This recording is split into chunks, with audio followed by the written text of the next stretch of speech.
Assalamualaikum warahmatullahi wabarakatuh. Saya Muhammad Faris Aziz Hasibuan, NPM 22152, mahasiswa Fakultas Hukum Universitas Pasundan, akan memberikan sedikit penjelasan mengenai metode dan teknik alternatif penyelesaian sengketa. Baik, yang pertama itu ada definisi. Metode dan teknik alternatif penyelesaian sengketa merupakan salah satu kajian mata kuliah hukum yang ada di Universitas Pasundan, di mana matkul ini membahas mengenai bagaimana tahapan dari proses penyelesaian sengketa di luar pengadilan atau non-litigasi. Tujuan dari adanya MAPS adalah untuk mempermudah subjek hukum dalam memperoleh atau mendapatkan hak serta agar pemenuhan dari kewajiban dapat dilaksanakan tanpa adanya proses peradilan atau litigasi.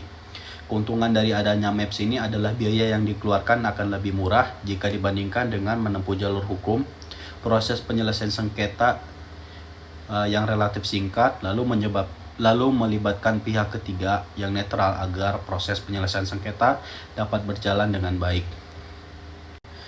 Lalu kekurangan dari adanya MAPS adalah jika proses penyelesaian tidak berhasil, maka ini dapat menunda proses peradilan atau tidak menjamin terselesaikannya sebuah perselisihan. Lalu tidak adanya kekuatan hukum tetap, yang artinya suatu putusan yang dihasilkan masih berpotensi untuk dilanggar sehingga menimbulkan wan prestasi. Lalu berikutnya ada dasar hukum dari MAPS. Terdapat dalam Undang-Undang Nomor 30 Tahun 1999 mengatur tentang arbitrase dan metode alternatif penyelesaian sengketa. Undang-undang ini juga membahas mengenai beberapa metode lain yang dapat digunakan selain arbitrase, yaitu mediasi, konsiliasi, dan negosiasi. Masing-masing dari metode ini juga memiliki ketentuan dan proses yang berbeda, akan tetapi memiliki tujuan yang sama, yaitu memperoleh keadilan dalam mendapatkan hak dan pemenuhan kewajiban dari subjek hukum yang bersengketa. Biasanya proses arbitrase akan berlangsung selama 30 hari setelah adanya aduan. Berikut adalah penjelasan dari masing-masing setiap komponennya. Yang pertama ada arbitrase. Arbitrase merupakan sebuah metode alternatif dalam penyelesaian sengketa perdata di luar peradilan. Dalam proses penyelesaian sengketa, arbitrase melibatkan pihak ketiga yang disebut sebagai arbiter atau sebagai hakim atau juri dalam membuat suatu keputusan. Berikut ini adalah jenis-jenis dari arbitrase yang dapat dalam peraturan perundang-undangan. Yang pertama ada arbitrase institusional, merupakan suatu proses penyelesaian yang melibatkan lembaga pemerintahan di dalamnya. Lembaga ini memiliki fungsi sebagai wadah yang memfasilitasi para pihak yang berperkara dalam proses penyelesaian sengketa. Lembaga yang dimaksud adalah seperti Badan Arbitrase Nasional Indonesia atau BANI, lalu ada Badan Arbitrase Pasar Modal Indonesia, dan Badan Arbitrase Syariah Nasional atau Basarnas. Yang kedua ada arbitrase ad hoc atau dikenal dengan istilah arbitration appoint for each case, yang artinya arbiter yang ditunjuk untuk kasus tertentu dalam satu kali penunjukan. Dalam hal ini, wewenang yang dimiliki oleh seorang arbiter akan terbatas pada tugas fungsional yang hanya dalam satu kasus tertentu, tidak mutlak. Namun pada prinsipnya arbitrase ad hoc ini tidak terikat dengan salah satu badan arbitrase manapun. Dalam arbitrase terdapat beberapa unsur, antara lain yang pertama ada penggugat. Unsur pertama dari proses perundingan arbitrase adalah adanya penggugat. Penggugat ini merupakan pihak yang melakukan pelaporan terhadap suatu perkara. Tanpa adanya laporan atau aduan yang dilakukan oleh penggugat mengenai kasus atau sengketa, maka perundingan tidak pernah ada. Yang kedua adalah tergugat. Tergugat adalah pihak yang dilaporkan terkait dengan masalah sengketa. Ketika permintaan perundingan yang diajukan oleh pihak penggugat telah mendapat persetujuan, maka pihak tergugat dapat mendapatkan panggilan dari lembaga terkait. Lalu yang terakhir ada pihak penengah. Pihak penengah dalam arbitrase merupakan unsur terpenting dalam proses perundingan. Pihak penengah atau yang disebut sebagai arbiter bertugas untuk mengumpulkan semua pihak yang terlibat, mendengarkan pendapat dari masing-masing pihak, menjaga proses perundingan agar berjalan kondusif, serta memberikan pendapat atau nasihat hukum sebagai jalan keluar dari suatu sengketa. Berikutnya ada mediasi. Mediasi adalah upaya penyelesaian konflik dengan melibatkan pihak ketiga yang netral atau yang disebut dengan mediator, namun tidak memiliki kewenangan dalam mengambil keputusan yang membantu pihak-pihak yang bersengketa untuk mencapai penyelesaian atau solusi. Hal ini disebabkan karena mediator hanya sebagai fasilitator dalam mencapai penyelesaian berupa klausula yang disampaikan oleh para pihak yang bersengketa. Dalam hal ini ada beberapa perkara yang dapat diselesaikan melalui mediasi, yaitu yang pertama ada sengketa prosedur pengadilan niaga, yang kedua ada pengadilan hubungan industrial, yang ketiga keberatan atas putusan Komisi Pengawasan Persaingan Usaha, dan yang terakhir semua sengketa perdata yang diajukan ke pengadilan tingkat pertama atau wajib melakukan upaya penyelesaian melalui perdamaian dengan bantuan mediator yang terdapat dalam pasal 4 Perma nomor 1 tahun 2008. Dalam proses mediasi dapat berlangsung selama 40 hari sejak mediator telah dipilih oleh para pihak yang bersengketa atau yang ditunjuk oleh ketua majelis. Apabila para pihak tidak dapat menemukan mediator, namun jangka waktu mediasi dapat diperpanjang selama 14 hari sejak berakhirnya masa 40 hari. Apabila setelah proses perpanjangan mediasi tidak menemukan titik terang dalam permasalahan, maka mediator wajib menyatakan secara tertulis bahwa proses mediasi telah gagal dan memberitahukan kegagalan kepada hakim. Dan hakim dapat melanjutkan pemeriksaan terhadap perkara sesuai dengan ketentuan yang berlaku.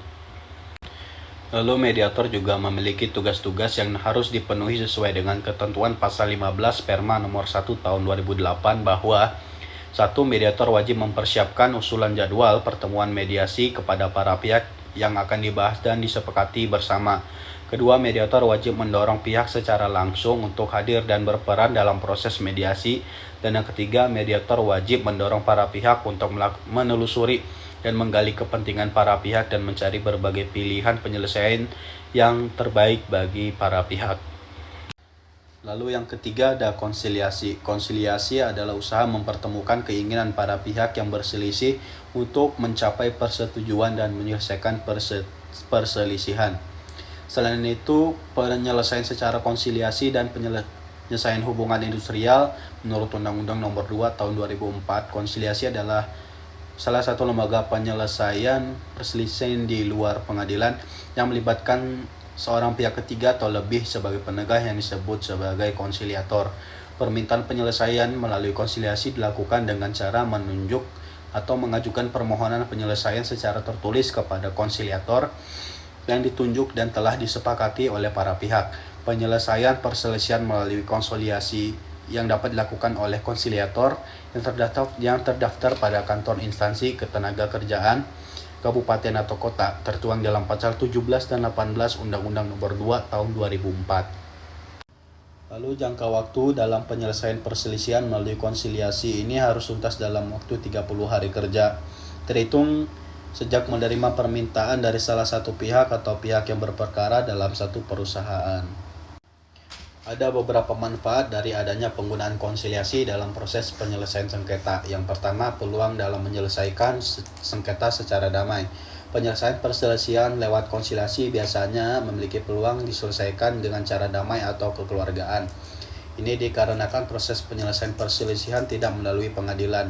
Lalu kedua, putusan yang tidak mengikat. Seorang konsiliator aktif memberikan pendapat atau nasihat hukum untuk membantu para pihak yang memiliki sengketa. Namun para pihak yang bersengketa juga boleh untuk memiliki kebebasan untuk menolak atau menerima suatu keputusan dan syarat-syarat penyelesaian yang telah diusulkan. Lalu yang ketiga, fleksibel. Pertemuan konsiliasi biasanya terdiri dari dua tahap. Yang pertama, tahap tertulis dan tahap lisan. Di tahap pertama, sengketa diuraikan secara tertulis lalu diserahkan kepada badan konsiliasi. Selanjutnya, badan ini akan mendengarkan keterangan lisan dari berbagai pihak. Selain itu, pada tahap kedua, berbagai pihak yang bisa hadir dalam pertemuan konsiliasi atau juga bisa diwakilkan oleh kuasanya saja. Yang terakhir ada negosiasi. Negosiasi adalah suatu proses diskusi yang bertujuan untuk menyelesaikan sebuah masalah. Tujuan supaya mereka dapat menyetujui sudut pandang dari pihak yang membujuk. Melalui negosiasi, semua pihak yang terlibat akan mencoba untuk menghindari pertengkaran. Pihak-pihak yang ikut bernegosiasi setuju untuk mencapai sebuah bentuk kompromi. Kesepakatan yang dicapai adalah yang dianggap akan menguntungkan semua pihak yang ikut serta dalam negosiasi. Pihak-pihak atau orang yang ikut serta dalam kegiatan negosiasi disebut dengan negosiator. Negosiasi umumnya digunakan dalam dunia bisnis, tetapi juga banyak digunakan dalam bidang lain yang menggunakan negosiasi dalam perundingan suatu hal. Lalu berikutnya ada jenis-jenis dari negosiasi. Yang pertama, jumlah pihak yang terlibat atau negosiator. Negosiasi yang dilihat dari pihak yang terlibat atau jumlah negosiator dapat dibedakan menjadi dua pihak. Dibedakan menjadi negosiasi pihak penengah dan negosiasi tanpa pihak penengah. Negosiasi yang dilakukan semua pihak penengah umumnya dilakukan oleh dua atau lebih negosiator. Yang kedua, situasi yang ada. Jenis negosiasi selanjutnya adalah negosiasi berdasarkan situasi. Ketika dinilai dari situasi, maka negosiasi ini dapat menjadi dua jenis. Yang pertama, negosiasi formal dan negosiasi non-formal. Yang ketiga, keuntungan dan kerugian. Jenis negosiasi ketika adalah